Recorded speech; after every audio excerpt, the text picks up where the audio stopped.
Hi, good morning. Welcome to another episode of the Yummy Meditations, Yummy Conversations with Yinghan, me, Hani, that bring you yummy ideas so that you can really understand and transform into a more positive perspective of today's topic, which is how to stop being clingy. There's 10 steps that we want to employ in order to not be clingy, because clingy is kind of gross and sometimes we're very embarrassed about it. So I'm going to jump straight into those 10 steps so that you can just get those 10 steps and work through them.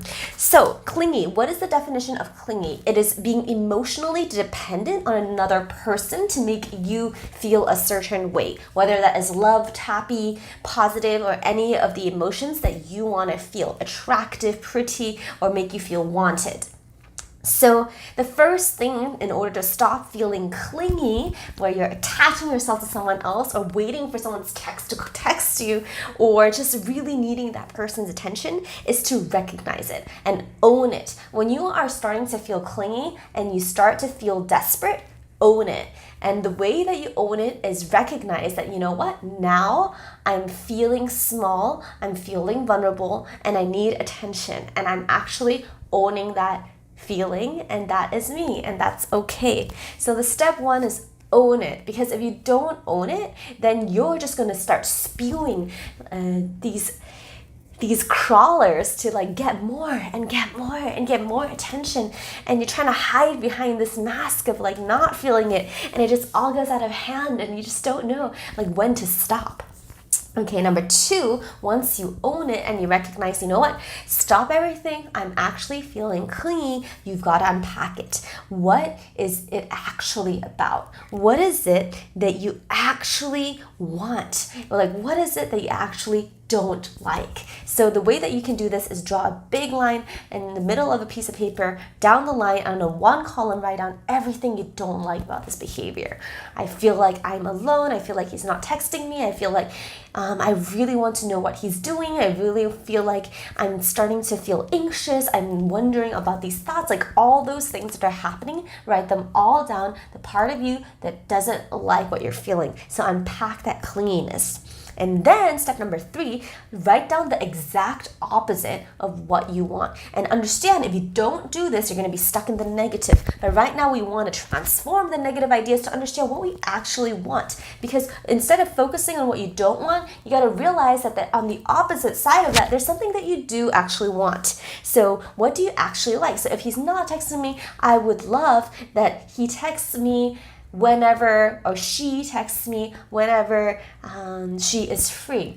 And if it's not non-responsive or not telling you that they love you, then it's like they tell me that they love me all the time. So telling yourself what you actually want from that will shift you from that negative vibration into that positive vibration, or actually allow you to see that there's another flip side of the coin. This is very tricky. Most people ignore it, but if you really want to get rid of this, you got to do this exercise. And then after step number three, doing and recognizing what is it that you're actually liking, then we move on to step number four, which is focusing on what you love about this person.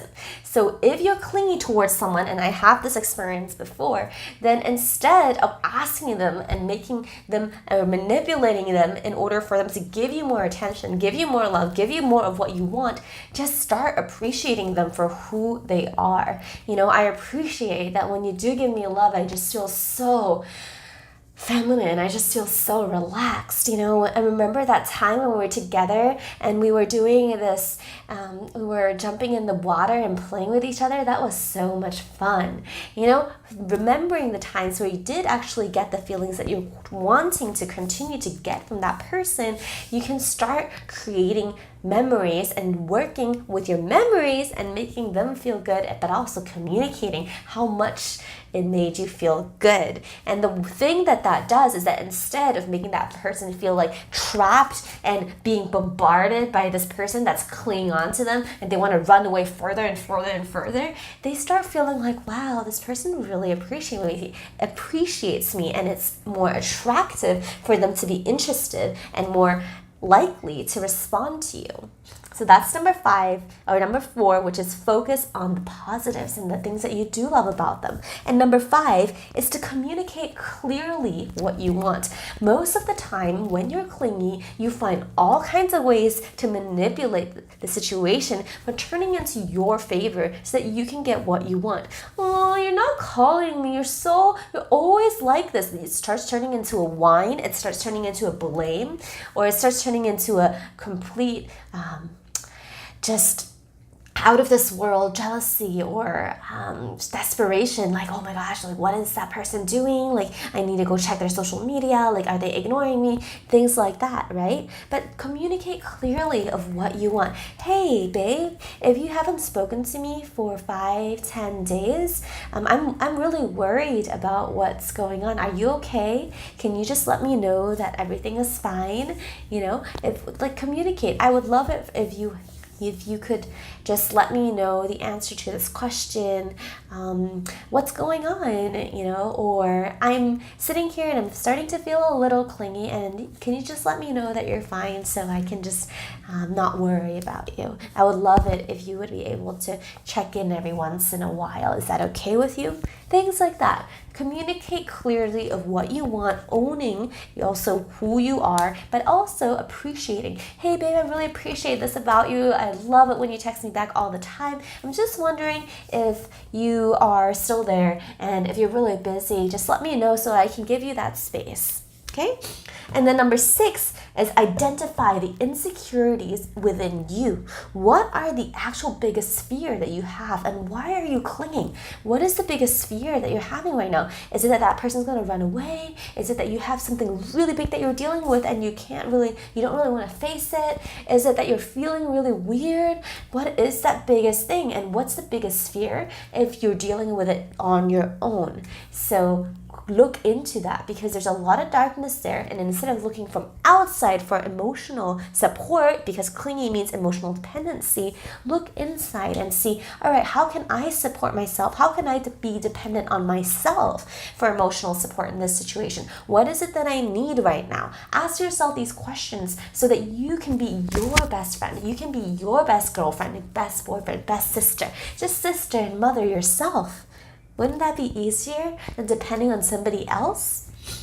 And then number 7, explore what the worst case scenario is. So if that person doesn't text you back, or if this doesn't happen, what's the worst that can actually happen? Going down that rabbit hole of understanding the worst, okay, I will have nobody left in this world who cares about me, which could potentially be true or potentially not be true, but your brain comes up with all of these worst case scenarios, which is typically normal because the brain is designed to think about things in some very irrational ways when it comes to emotions. So understanding what your thought pattern is and what the worst case scenario is frees you also in order for you not to want to impose on desperation, on grasping onto outside forces for you to feel good.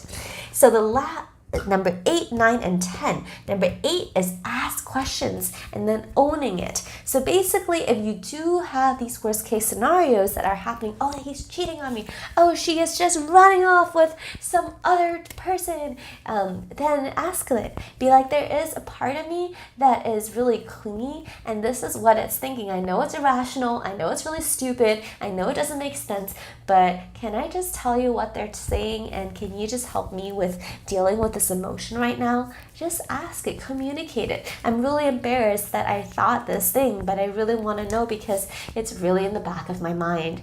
If you are able to communicate open and clearly to that person, which brings us to the next point, then it's a much better relationship that you're able to be vulnerable and able to own what you're actually feeling. So number 9 is understanding that intimacy is all about openness and communication. Open communication, transparent connection, and the ability to be vulnerable and supporting each other through these emotional ups and downs of life.